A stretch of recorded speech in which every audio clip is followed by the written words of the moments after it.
Para quien nos acompaña en esta ocasión, les presento a Armando Vicencio. Él es profesor de Derecho en la Universidad Nacional Autónoma de México, abogado, litigante, bueno, todo un eminente en la materia.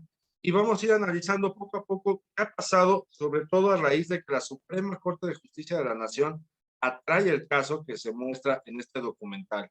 Armando, bienvenido. Muchas gracias, Elías. Un placer estar aquí en esta plataforma con ustedes y pudiendo hablar de lo que me apasiona, que es el derecho, y enlazarlo también con lo que para mí, tal vez por mi generación, siempre ha sido un entretenimiento, el cine, las series, y ahora poderlo hacer tratando un tema de manera profesional me da mucho gusto. Gracias. Algo que ha generado inquietud, dudas entre la gente, entre los espectadores es: ¿se puede que la Suprema Corte de Justicia de la Nación atraiga un caso de algo que se está planteando en un documental que se está viendo en una plataforma y el ministro presidente Arturo Saldívar dice, vamos a traer el caso? ¿Se puede esto? Sí, es perfectamente viable. Fíjate que la facultad de atracción que tiene la Suprema Corte para sentencias, en este caso de amparo directo, o para sentencias de amparo indirecto en revisión, es muy amplia. Básicamente, en este caso, el ministro presidente y el Pleno de la Corte están fundando su ejercicio del derecho de atracción en la trascendencia social que puede tener. En algunas ocasiones, la facultad de atracción se puede ejercer por la necesidad de cuestiones muy técnicas, de interpretaciones directamente a artículos constitucionales, es decir, cuestiones muy técnicas. Pero también la ley establece la posibilidad de que esta facultad se dé cuando el caso del que se trate trascienda más allá de las fronteras del propio caso. Evidentemente, esta sentencia va a beneficiar o perjudicar a estos tres muchachos acusados de secuestro. Pero la trascendencia que va a generar esta sentencia, derivada, entre otros casos, o principalmente por la serie de Netflix, es lo que hace que la Corte lo atraiga y es perfectamente viable jurídicamente hablando. Y ahora eso nos lleva a otra pregunta, porque ¿qué pasaría si el día de mañana Netflix, HBO, Amazon, cualquier otra plataforma lanza un documental mostrando otro caso similar? ¿Tiene obligación la Corte de atraer esos casos? ¿Podrá traer cualquier caso? ¿Cómo funciona esto? De hecho, a la fecha puede atraer cualquier caso que le parezca socialmente relevante y trascendente.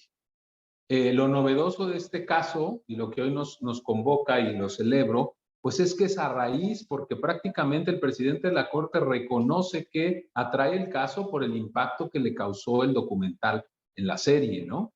Entonces, no existe en la ley una razón o un procedimiento exclusivo para que la Corte lo atraiga. Puede ser a petición del propio tribunal colegiado que le diga: oye, Suprema Corte, me parece que este asunto es relevante, o me parece que este asunto amerita una interpretación directa de tu parte, y la Corte lo acepta y lo atrae a través de uno de sus miembros. O puede ser, como en el caso que nos está ahorita ocupando, que uno de los miembros de la Corte decide atraerlo sin que se lo hayan pedido. Tú expresaste que hacía ya varios meses se le había solicitado atraer ese caso y no lo hicieron, pero ahora fue al revés. Ahora fue un ministro de la Corte el que lo hace y, insisto, es tan amplia, tan discrecional esta facultad que tiene la Corte que lo puede hacer por las razones que lo considere pertinente.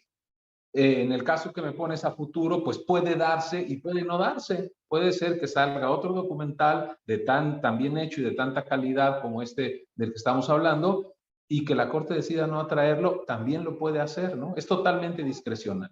Sí, porque digo, si ya desde 2020 que se planteó el hecho de la Corte para que lo atrajera, no pasó, exhibe un documental y sí sucede, pues puede ser que alguien diga, oye, ¿por qué no hacemos un documental para ver si ahora sí la Suprema Corte de Justicia de la Nación nos hace caso? Esa es una puerta, perdón que te interrumpa, es una puerta muy interesante que se abre. Los abogados litigantes, sobre todo hoy en día, tenemos que ser sumamente creativos. Por ejemplo, mi formación de abogado, que data de los años 80, era bastante más cuadrada. Yo me apegaba a los códigos procesales, a las leyes procesales, y difícilmente me salía de ahí. Hoy en día, siglo XXI, el abogado litigante que no es creativo seguramente no es eficaz. Y esta puerta que tú bien detectas es una puerta que se nos está abriendo a los abogados. Claro, siempre, digamos, la podemos equiparar al periódico, ¿no? En su momento, si tú lograbas una buena entrevista en un periódico, en una revista especializada, también te podría abrir estas puertas. Pero ahora es un documental, es otra vía que antes no, pues no existía, no hay precedente y sí es muy interesante. Pues la podrá usar legítimamente un litigante, ya veremos si la corte o no se engancha, ¿no? Y te me anticipaste porque hacia allá iba, ¿no? En esta parte que tú mencionas de ser creativo, para ustedes los abogados, para ti que formaste en una generación, como mencionas, cuadrada, ¿qué significado tiene que ahora sea a través del cine, en este caso del género documental, que casos así procedan a que se pueda impartir justicia? Mira, de entrada, como un choque generacional, me costaba trabajo, ¿no? Te lo confieso. No era fácil para mí aceptar todas estas nuevas posibilidades. Pero hoy en día me parece muy positivo, me parece benéfico para la sociedad. Me voy un poquito más atrás. Yo soy de una generación en la que la televisión era prácticamente de entretenimiento entre semana y de deportes en fin de semana. Para mí era muy difícil ver los supuestos canales culturales de la época, me refiero al 9 y al 11 de la televisión abierta, que además es lo único que teníamos, como para aprender cosas. Si yo quería aprender cosas, me iba a leer o me iba a la escuela, pero difícilmente yo prendía la televisión para aprender cosas. Cuando mucho el noticiero nocturno, ¿no?, de Televisa te enseñaba cosas. Entonces, de entrada ese es un primer brinco. Poder aprender, poder reflexionar, poder conocer más allá de la mera diversión en la televisión, para mí fue un brinco importante. Y en segundo lugar, pues la cuestión profesional, ¿no? Participar, formar parte o simplemente conocer de eventos jurídicos trascendentes como este que nos ocupa a través de la televisión, para mí es novedoso y es muy bueno, muy positivo. Yo creo que en la medida en la que estas cosas se publiciten, como siempre ha sido, pero ahora con la eficacia de la televisión, del cine, o en este caso del documental, pues mucho más positivo es. Oye, y por ejemplo, en tu caso, ¿cómo se es espectador de un documental así? No es lo mismo a lo mejor verlo desde la trinchera periodística a que verlo desde la trinchera como abogado, porque además dejas de ser un público común y corriente, ¿no? Porque sientes, yo creo que más cercano este tipo de casos. ¿Cómo viste tú este documental? Mira, hay cosas que me llaman mucho la atención. Roberto Hernández, el realizador, el documentalista, antes era abogado. No era, es abogado, es un abogado titulado, me parece que egresado del CIDE. Ese es un dato importante porque no es un buen documentalista nada más, sino es un abogado que se ha dedicado a documentar casos jurídicos.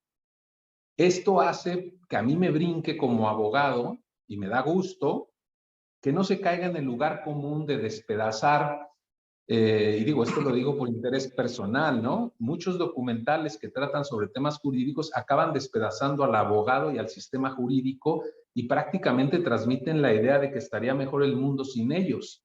Y mi interpretación en este caso no es así. Las conclusiones a las que se llega o a las que invitan llegar al televidente son esto es indispensable, pero hay que mejorarlo. Tiene demasiados espacios que hay que mejorar. Esto es por un lado. Por otro lado, como espectador ilustrado, por decirme de alguna manera, pues claro que voy buscando detalles, voy entendiendo el procedimiento, me refiero mentalmente a las leyes que están invocando en ese momento o a las etapas procesales que se están viendo en el documento, y te diría que en este sentido es impecable.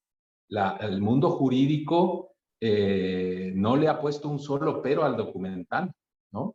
Me refiero jurídicamente hablando, no rompe las normas jurídicas, no es la típica crítica que le puedes hacer a un documental de este tipo o a cualquier película que dices, de acuerdo a mi ciencia, a mi expertise, esto que está pasando no es posible por esto y por esto, ¿no? Desde una ley física, biológica, lo que sea.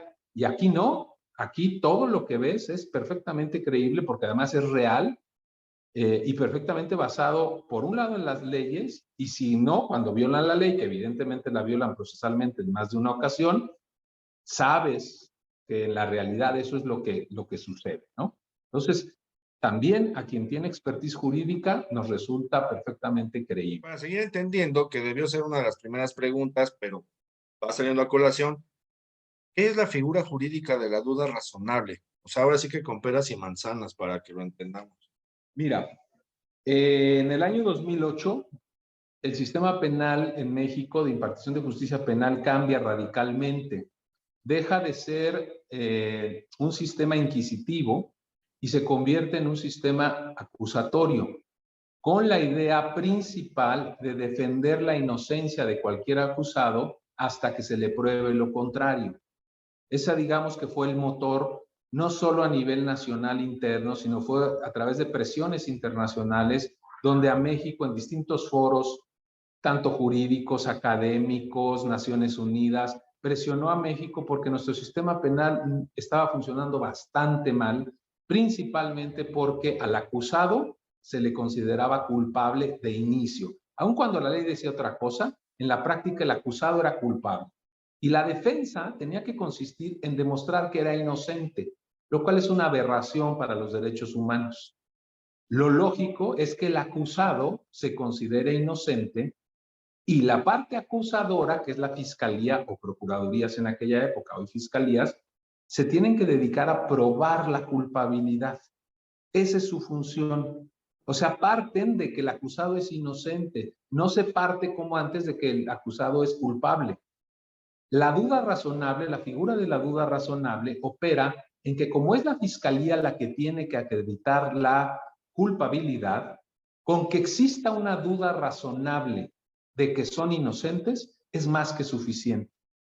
Es decir, la acreditación de la fiscalía en cuanto a la culpabilidad tiene que ser contundente para que pueda ser sentenciado a alguien o condenado. Si hay una duda razonable de que no es culpable, es más que suficiente para que se declare inocente. Por ello, el título del documental pues es muy certero y es un poco sarcástico, ¿no? Decir, ¿y dónde quedó la duda razonable? ¿Mm? Y el documental nos narra las muchas dudas razonables, ¿no?